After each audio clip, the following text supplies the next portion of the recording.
Beszéljünk akkor a transzgenerációs mintázatokról, amelyek megkeserítik a családnak az életét, és főleg az, aki ez az egész kiütközik. Pontosan azon a személyen, aki ezt meglátta, az önfejlesztés és az önismeretnek a kapcsán ezekre a dolgokra rájött, mert ugyebár hát látja azt, hogy a családban nem jól működnek a dolgok.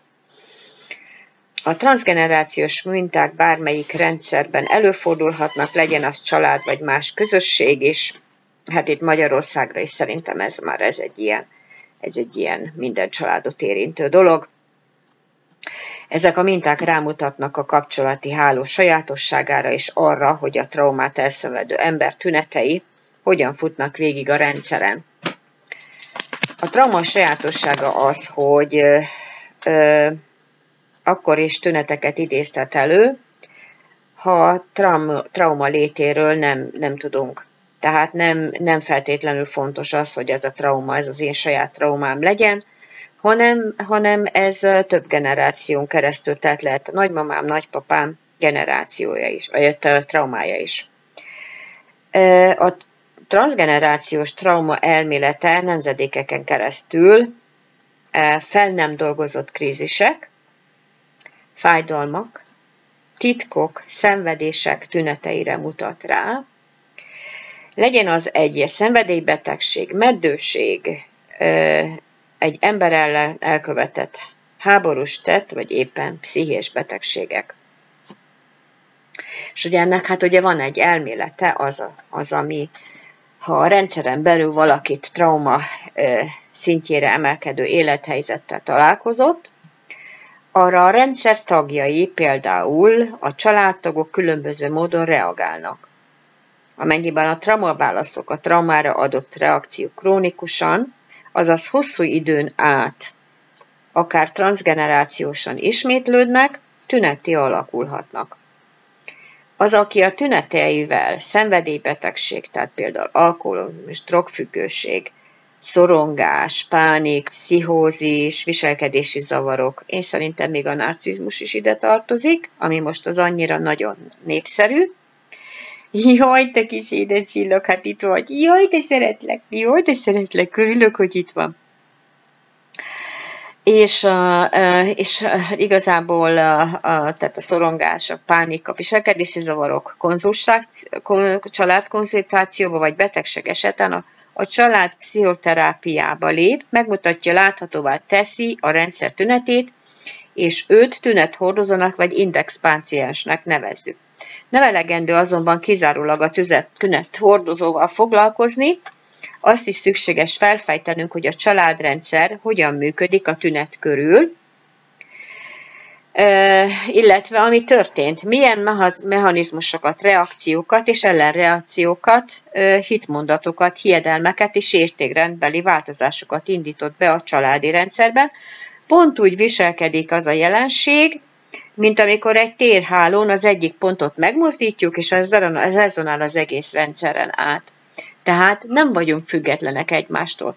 Hiába van az például mondjuk egy narcisztikus családban, és én nem vagyok szakember, de az én megfigyeléseim az, a narcizmus is egy személyiségzavar, egy viselkedészavar, és hogyha az egy narcisztikus mindent eltabusít, mindent eltakar, mindenkit mindenkivel összehúszogat, attól függetlenül mindenkit érint ez az ügy.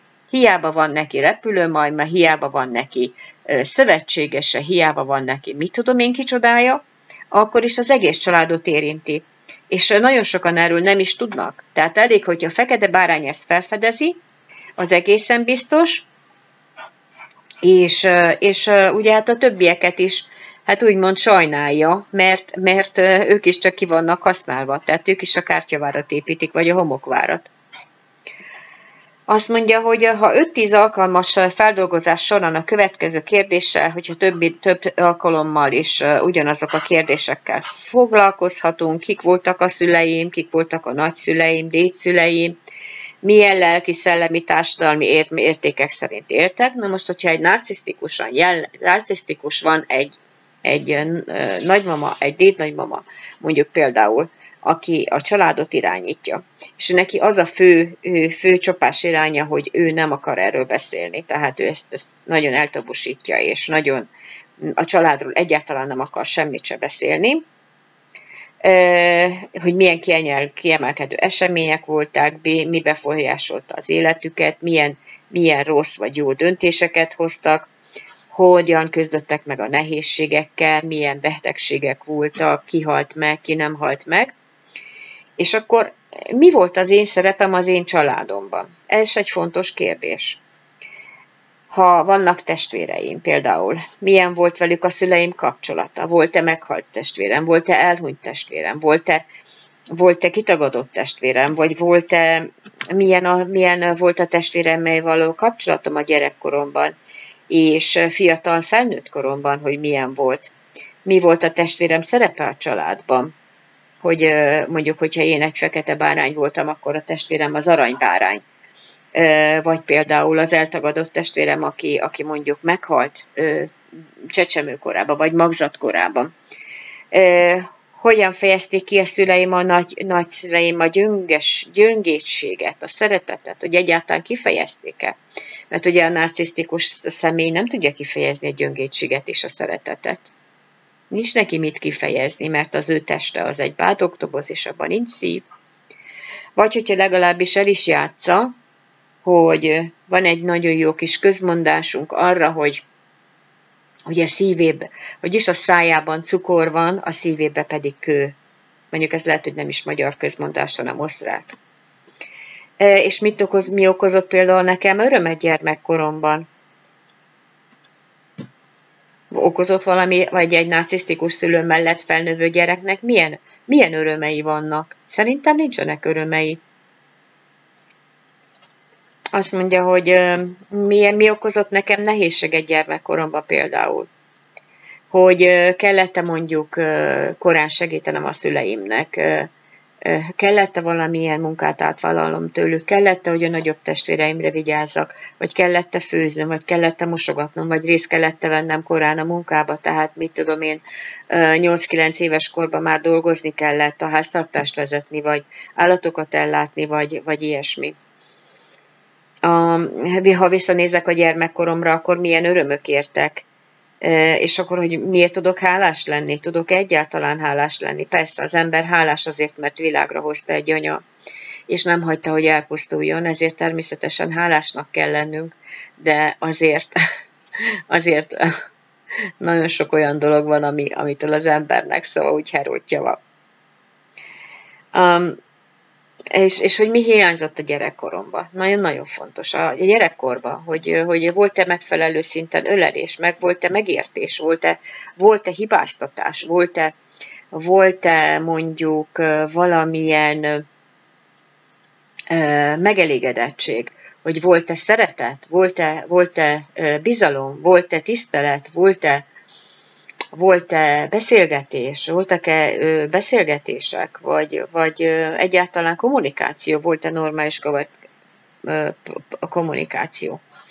És hogyha mondjuk egy olyan családban, ahol vannak rengeteg transzgenerációs problémák, és ezeket évtizedek óta generációkon keresztül eltabusították. És persze lehet, hogy valamiért úgy tabusították el, hogy nem is tudták, hogy létezik, de amelyről tudtak és eltabusították, azért az úgy nagyon kemény.